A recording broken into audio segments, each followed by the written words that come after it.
Think you know everything about the Inkwell? This charming 1994 coming-of-age film harbors secrets that would make even Martha's Vineyard locals gasp. From a mysterious pseudonym that translates to profanity in Italian to Oscar-winning directors secretly visiting the set, and a lead actor wearing fake hair pieces created by Angela Bassett's wig maker, the Inkwell's behind-the-scenes stories are wilder than any summer romance. Fact 1. The fake name scandal. When you look at the credits for the Inkwell, you'll see a co-writer named Tom Ricastronza listed alongside Parasqualas. But here's the thing, Tom Ricastronza doesn't actually exist. This mysterious name belongs to acclaimed novelist and screenwriter Trey Ellis, who was so disgusted with how his deeply personal script was butchered during production that he completely disowned the project and demanded his real name be removed from the film entirely. Ellis had originally written The Inkwell as what he called a roman à clef, which is basically a novel with real people disguised as fictional characters, based on his own family's summers spent in the affluent black community of Oak Bluffs on Martha's Vineyard. He envisioned the movie as a gentle, affectionate coming-of-age story similar to Summer of '42, and he desperately wanted to direct the film himself. But when Disney brought in 21-year-old Matty Rich instead, everything started going sideways for Ellis. The breaking point came when Ellis watched the producers make script changes that he felt completely missed the point of his story.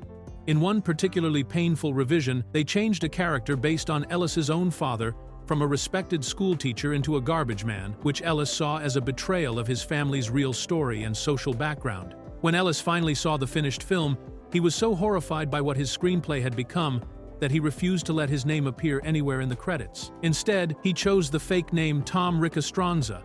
And if you know Italian, you'll get the joke, or rather the insult. The word Ricastronza roughly translates to rich bitch in Italian, which was Ellis's not-so-subtle way of expressing exactly what he thought about the whole Hollywood machine that had chewed up his personal story and spit out something completely different. Fact 2. Director's jail at 22. Matty Rich went from being Hollywood's youngest wonderkind to industry exile faster than almost any director in film history, and it all came down to a brutal lesson about box office mathematics that would end his movie career before his 23rd birthday. After The Inkwell earned just under $8 million theatrically against its reported $8 million budget, Rich found himself in what Hollywood insiders coldly refer to as director's jail, which is essentially the industry's way of saying you're professionally toxic until you can prove otherwise. Rich had burst onto the scene at 19 with Straight Out of Brooklyn, a gritty, independent film that cost only $450,000 but earned $2.7 million at the box office, making him an overnight sensation who won awards at Sundance and got mentioned in Ice Cube rap songs. Disney immediately signed him to a 3-picture deal, and The Inkwell was supposed to be his triumphant entry into big-budget filmmaking, proving that this young director from Brooklyn could handle studio money and deliver mainstream success. But when The Inkwell failed to turn a profit, Hollywood executives made it crystal clear that Rich's directing career was over unless he could find a way to rehabilitate himself. As Rich later explained in interviews, industry insiders told him point-blank that he was in director's jail, and the only way out was to write his way out of it by proving he could create commercially viable scripts that other directors would want to make. Rich took this advice seriously and spent years developing projects like a Tupac Shakur biographical film for HBO and a project called Subway Scholar with Whitney Houston for Showtime, but he grew increasingly frustrated watching his scripts get stuck in development hell. Eventually, he gave up on Hollywood entirely and moved to Paris to work as creative director for the video game company Ubisoft, where he directed the game 187 Ride or Die, effectively ending his film career and becoming one of the most dramatic career pivots in entertainment history. Fact 3. Larenz Tate's secret wig. One of the most memorable visual elements of The Inkwell is Larenz Tate's distinctive braided hairstyle that gives his character Drew that awkward, nerdy look throughout most of the movie. But here's what audiences never knew: those braids were completely fake, and Tate was actually wearing an elaborate hairpiece that took professional wig makers to create. In a 20-year anniversary interview with Essence magazine, Tate finally came clean about what he called one of the film's best-kept secrets, laughing as he revealed that his braids were actually wig pieces made by the same woman who created Angela Bassett's iconic hair for What's Love Got to Do with It. This revelation is particularly funny when you consider that Tate had just come off playing O-Dog in Menace the Second Society, where his real braided hair became so popular that it was actually called the O-Dog hairstyle. and became a cultural trend among young black men in the early 1990s. So for the Inkwell, instead of using his own hair or growing out his braids naturally, the production team decided to go with these custom-made wig pieces that would give Drew a more controlled, less street-smart appearance that fit the character's sheltered, middle-class background. The irony is that Tate's fake braids in the Inkwell have been mocked and criticized for decades by viewers who thought they looked unnatural and awkward, with many people pointing to his hairstyle as one of the movie's most dated and embarrassing elements. Film critics and viewers on social media have repeatedly made jokes about how terrible his hair looked, not realizing they were actually critiquing the work of a professional wig maker rather than a bad hair day. Even years later, people still reference Tate's Inkwell braids as an example of questionable 1990s hairstyle choices, completely unaware that what they're really seeing is Hollywood movie magic at its most artificial. Fact 4. Jonathan Demme's mysterious visits.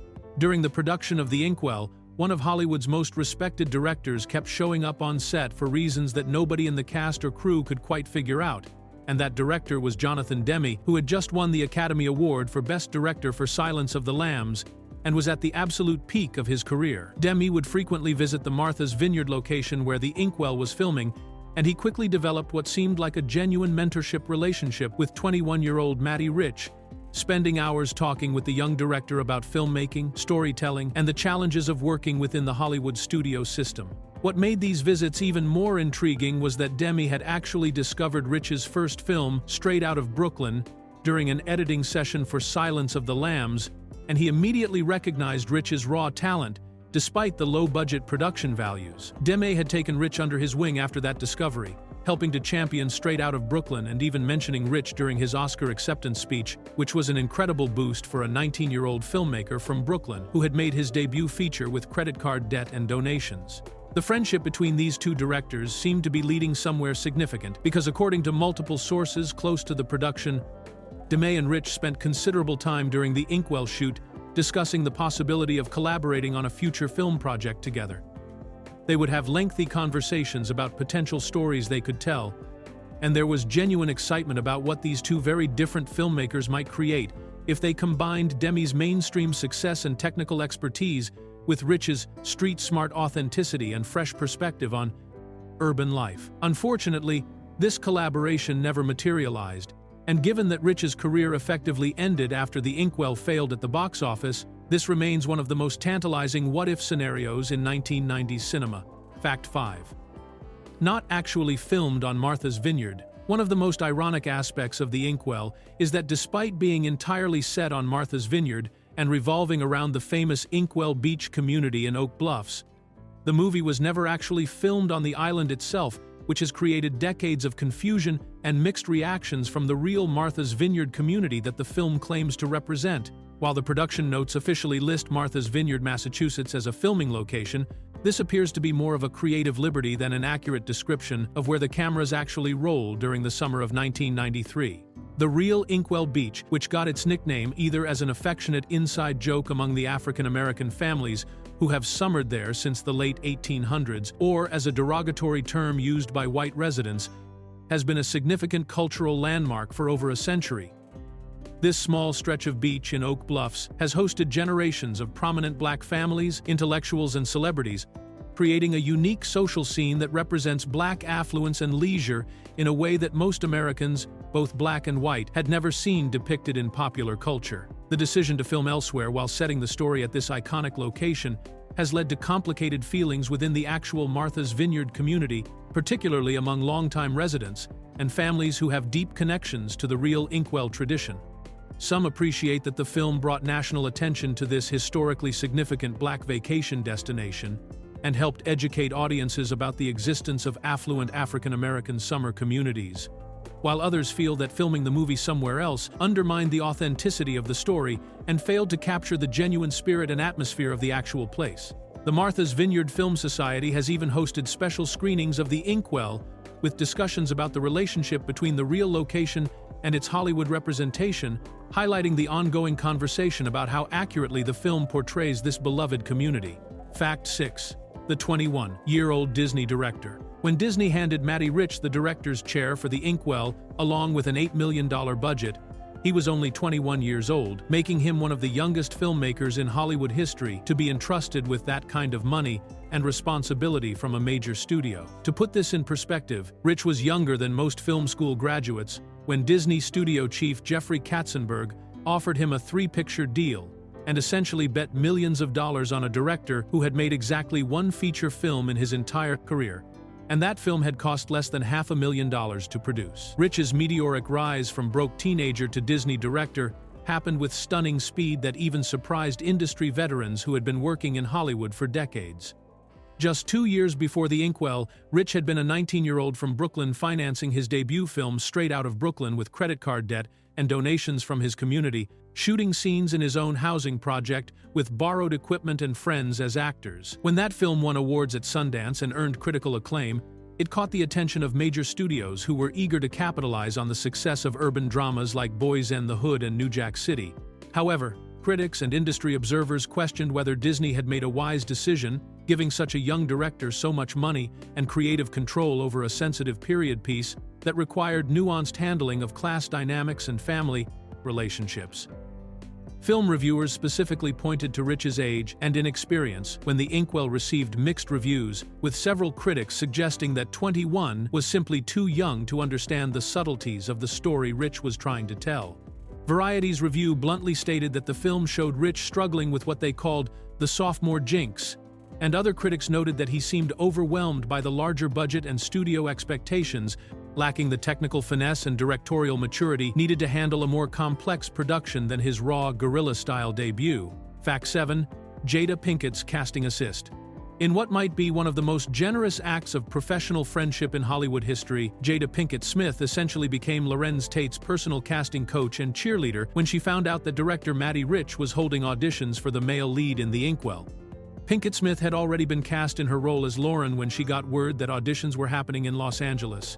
And instead of just letting the casting process play out naturally, she took it upon herself to personally call Tate and convince him that he absolutely had to audition for this movie. What makes this story even more remarkable is that Pinkett Smith didn't just make a quick phone call and wish Tate good luck. She actually offered to meet up with him beforehand to rehearse their scenes together so that when they got into the audition room, they would have instant chemistry and he would have the best possible chance of landing the part. According to Tate's own recollection in interviews years later, Pinkett Smith told him directly, "Listen, let's meet up and rehearse because they are going to want me to read with you, so let's rehearse, so you totally land it." Tate's response was equally telling about his confidence and their friendship. He told her, "I'm going to rip that role, no need to rehearse, you just keep up with me and we just play off each other," and Pinkett Smith replied, "I got you, let's do it." When they actually got into the audition room together, Tate later said they really just lit up the room with their natural chemistry and improvised interactions. The casting directors were particularly impressed because they had no idea what to expect from Tate, considering he had just finished playing the violent, street-smart character O-Dog in Menace the Second Society, which was about as far from the sensitive, sheltered Drew as any actor could get. But Pinkett Smith's faith in his range helped him secure the role that would showcase his versatility as a performer. Fact 8. The real writer's fury. The script changes that drove Trey Ellis to abandon the Inkwell project weren't just minor rewrites or typical Hollywood tinkering. They struck at the very heart of what made the story personal and meaningful to him, particularly when the producers decided to change a character based directly on Ellis's own father from a respected schoolteacher into a garbage man. This wasn't just any random character getting altered during the development process. This was Ellis watching his real father's profession and social status being deliberately downgraded in a way that he felt completely misrepresented his family's actual background and the authentic world of middle-class black families that he was trying to portray. Ellis had written The Inkwell as an autobiographical story based on his own experiences growing up in a family that spent summers in the affluent Oak Bluffs community on Martha's Vineyard, and his father's role as an educator was central to the family's identity and social standing within that community. When the producers made this change, Ellis saw it as evidence that they fundamentally misunderstood the story he was trying to tell, and the social dynamics that made the Inkwell community unique and important in African American culture. The decision to change his father from a teacher to a garbage man felt like such a betrayal of his family's real story and the broader themes about black excellence and achievement that Ellis had woven throughout the script that he couldn't bring himself to have his name associated with the final product. Beyond just the personal insult, Ellis felt that this change represented a larger Hollywood tendency to reduce black characters to working-class stereotypes, even when the source material specifically celebrated black professional success and social mobility. The Garbage Man change became symbolic of everything Ellis believed had gone wrong with his carefully crafted script, leading him to completely disown the project and demand that his real name be removed from the credits entirely, replacing it with the fake Italian pseudonym that would become his final act of protest against the film. Fact 9. Spelling error on movie marquee. In one of those embarrassing production mistakes that somehow manages to slip through multiple layers of review and editing, the Inkwell features a glaring spelling error on a movie theater marquee that appears in several scenes, and this mistake made it all the way to the final cut, despite the fact that dozens of people would have seen it during filming and post-production. The marquee is supposed to show the real 1970s film Bingo Long and the Traveling All-Stars, which was actually a legitimate movie from 1976 starring Billy D. Williams, James Earl Jones, and Richard Pryor about a team of barnstorming Negro League baseball players. However, when you look closely at the marquee in the Inkwell, you'll notice that whoever created the sign spelled traveling with 2 L's, making it traveling, which is technically the British spelling of the word rather than the American spelling that would have been used on a movie theater marquee in the United States during the 1970s. This kind of spelling inconsistency is exactly the type of detail that continuity supervisors and script supervisors are specifically hired to catch, since maintaining period accuracy and regional authenticity is crucial for films set in specific time periods and locations. What makes this error particularly noticeable is that the marquee appears prominently in multiple shots, so it's not just a quick background detail that flashes by for a second. Viewers have plenty of time to read the sign and notice that something looks off about the spelling. The mistake becomes even more ironic when you consider that the Inkwell was already dealing with authenticity issues since it wasn't actually filmed on Martha's Vineyard despite being set there, and now the production had created an additional layer of period inaccuracy with this basic spelling error. For movie buffs and detail-oriented viewers, this marquee has become one of those classic film mistakes that once you notice it, you can never unsee it, joining the ranks of continuity errors that make audiences wonder how such obvious mistakes make it past so many people during the filmmaking process. Fact 10. 4 Different World Reunion. What most viewers of the Inkwell never realized is that they were watching an unexpected reunion of 4 actors who had all appeared on the groundbreaking television series A Different World, which aired from 1987 to 1993 and focused on students at the fictional historically black college Hillman University. Glynn Turman, Mary Alice, Joe Morton, and Jada Pinkett Smith had all played various roles on that show at different times throughout its 6-season run, making the Inkwell an unofficial mini-reunion that went completely unnoticed by audiences and critics alike. A Different World was hugely significant in black television history because it was one of the first shows to seriously explore issues facing African-American college students and young professionals, and it launched the careers of numerous actors who would go on to become major stars in film and television. The show dealt with everything from academic pressure and romantic relationships to social justice issues and career aspirations, creating a cultural phenomenon that resonated deeply with black audiences who rarely saw their experiences reflected so authentically on television. For these 4 actors to end up working together again in the Inkwell created an interesting connection between 2 projects that were both trying to showcase different aspects of African American life that mainstream audiences rarely got to see. A Different World had focused on educated, ambitious young black people navigating college and early adulthood, while the Inkwell was exploring the world of affluent black families enjoying leisure time in an exclusive vacation community. Both projects were breaking new ground by showing black characters in situations that went beyond the typical stereotypes that dominated most entertainment at the time, and having these 4 Different World alumni reunite in Martha's Vineyard created an unspoken link between these 2 important pieces of black cultural representation, even though most people watching the Inkwell had no idea they were seeing a television reunion happening right before their eyes. Fact 11. Stacey Davis's one film career. Among all the cast members of the Inkwell, perhaps no one has a more mysterious Hollywood story than Stacey Davis, whose acting debut in this 1994 film would also turn out to be her final performance, making her one of those rare actors whose entire film career consists of exactly 1 movie appearance. Davis appeared in the Inkwell as part of the supporting cast during the Martha's Vineyard summer scenes, but despite being part of a Disney production with a talented ensemble cast, and working alongside established actors like Larenz Tate, Jada Pinkett Smith, and Joe Morton. She never appeared in another film or television show after The Inkwell was released. What makes Davis's situation particularly intriguing is that The Inkwell, despite its mixed critical reception and disappointing box office performance, actually helped launch or advance the careers of several other cast members who went on to have successful acting careers in the years that followed. The film served as an important stepping stone for actors who were able to use their Inkwell experience to land bigger roles and build lasting careers in Hollywood. But for reasons that remain unclear, Davis never capitalized on her debut performance or pursued additional acting opportunities. This kind of one-and-done Hollywood career is more common than most people realize, as the entertainment industry is filled with actors who appeared in a single film or television show before disappearing completely from the business, either by choice or circumstance. Some actors decide that the film industry isn't for them after getting a taste of the audition process, the long shooting schedules, or the uncertainty of finding steady work, while others simply don't get offered additional roles despite their best efforts to continue acting. In Davis's case, The Inkwell remains her sole connection to Hollywood history, making her performance a unique piece of trivia for film buffs who enjoy tracking down actors who had incredibly brief careers, and giving her the distinction of being forever linked to this cult classic coming-of-age story. Fact 12.